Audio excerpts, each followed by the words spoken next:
What's up, YouTube? Welcome to version, I think this is 3.0 of my homemade induction annealer. Unfortunately, the last couple times, the initial one blew up because I had it too hot, so I had a bunch of fans and a bunch of extra stuff to cool everything off, and then my original timer failed, which caused my ZVS board to fail. So, not awesome. So now, I have incorporated an automotive relay. I've incorporated a buck converter in order to try to preserve the timer for as long as possible. I've also upgraded my power supply and this to a much more powerful ZVS board for induction purposes. So how this works is, I'll show you this real quick, just this really rudimentary schematic, right? Okay, so power supply, this one's 36 volt, 600 watt. It's cranked up a little higher than that, but you have 3 negatives and 3 positive leads coming out from the power supply. 2 of them are going to be going from the buck converter right here to the timer right here in order to hopefully preserve the timer. The timer will then, with the aid of the automotive relay, send energy through these 2 wires in order to complete or cause a little magnetic field here to complete this circuit with this switch. You can see how that works, but basically, like if you take the covers off of the relay, it looks like this under there. This is the wire. This is wire number 30, right? It'll go into your power supply. This is wire 87 coming out, going to your ZVS, your induction board. When you hit the timer, it will close that circuit right here. It will energize your ZVS board and it will cause you to anneal a case for whatever amount of time you want to anneal that case for.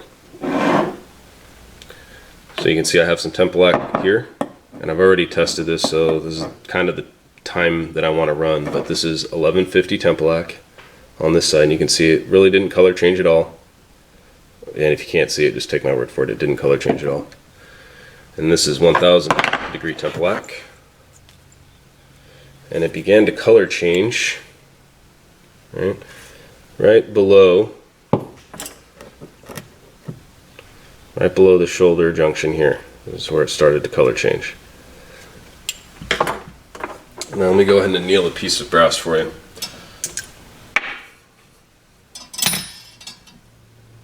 Unplug this bad boy in.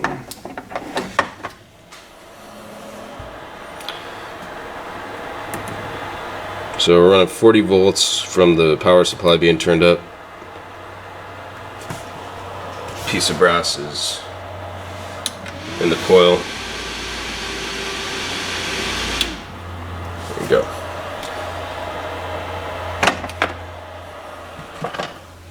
I'll just unplug that for now because the fan can be annoying on the video. So this is the piece that I just annealed here. Let me put this down on the table. So this is the piece that I just annealed. This is a piece of original like PMC 308 from the factory annealing. This has never been, this primer has still got the sealant on it. I don't know if you can see the red sealant on there. And that's one I did before. So this is one that I did a little earlier. This is another piece of Federal. These are both 2015 head stamped. Yeah, you see it. Federal cartridge 2015. That one's still hot. So with the water cooling, the coil isn't going to be very hot, but oh wait, it's Federal cartridge 308 Winchester right there. Okay, so the brass is going to be hot, but the coil isn't going to be hot to the touch at all. But this is going to be hot. So use caution when you're doing that, right? So you can see that the PMC case right here began to color change, right?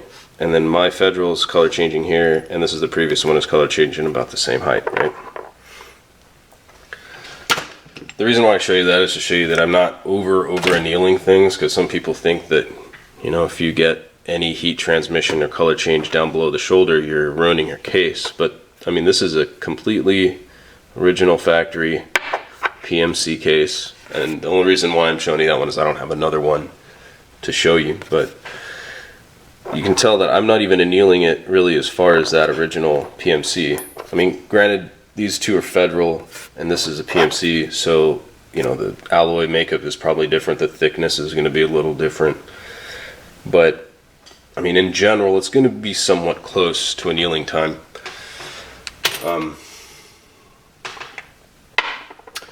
So you're not really over annealing by using these higher temperature Tempolacs.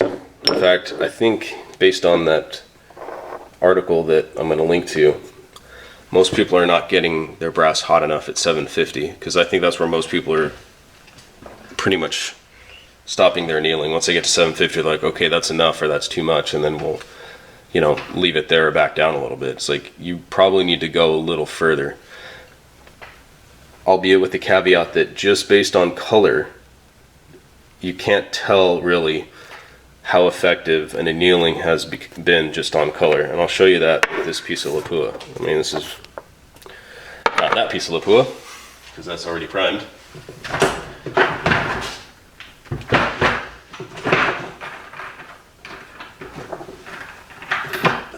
Right, I'll show you with this piece of unprimed Lapua.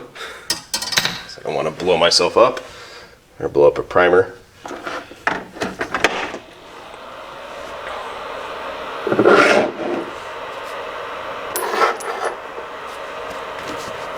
So we'll go ahead and hit the button.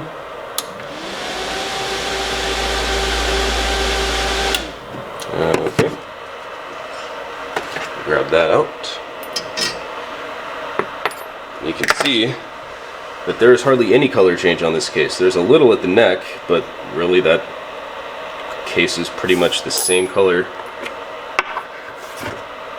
right, as the other ones. And this is a virgin piece of Lapua here, right? So I mean, you can't really tell based on color how far you've gotten down the case. That's why you use the Tempolac, so that you can see so that you can see how far you have got heat down your case and how hot you've gotten that case, right? Otherwise you wouldn't be able to tell from that Lapua, because it doesn't look like that PMC. Certainly doesn't look like these Federals. So just understand that when someone says, hey, go get some Tempolac, yeah, you absolutely have to get some Tempolac, because without this stuff, and this isn't like perfect or exact, but without this stuff you're not going to be able to really tell like how hot you've got your case to, which is rather important because you want to get it to a certain amount of temperature.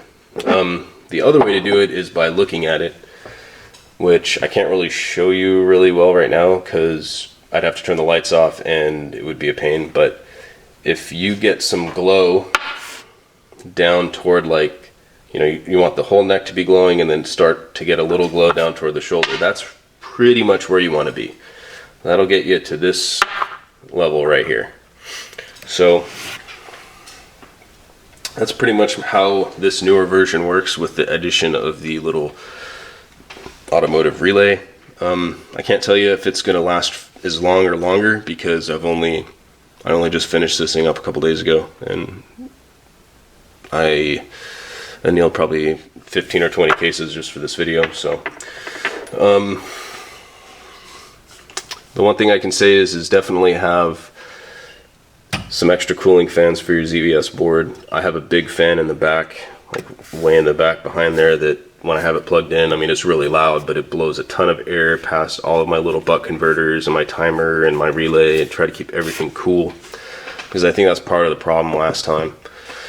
I have the little plastic deals around the timer because I wanted to try to protect this thing a little bit, but I I mean, you don't need these things on there if you want to get more airflow to cool them off a little bit more, just to try to preserve your electronics a little bit. Because the way this works is with the ZVS board, there's a lot of energy in that thing. That's why it has the 2 cooling fans up on top, up there. And like, obviously I have the radiator for coolant for the coil here, but I mean, really,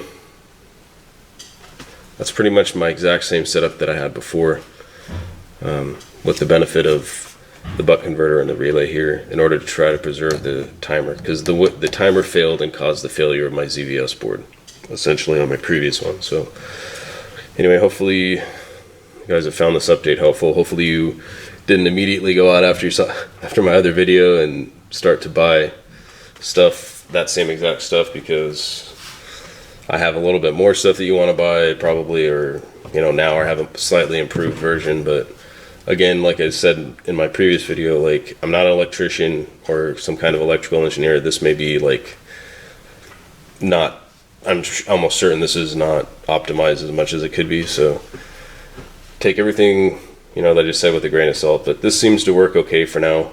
And yeah, anyway, have a good one.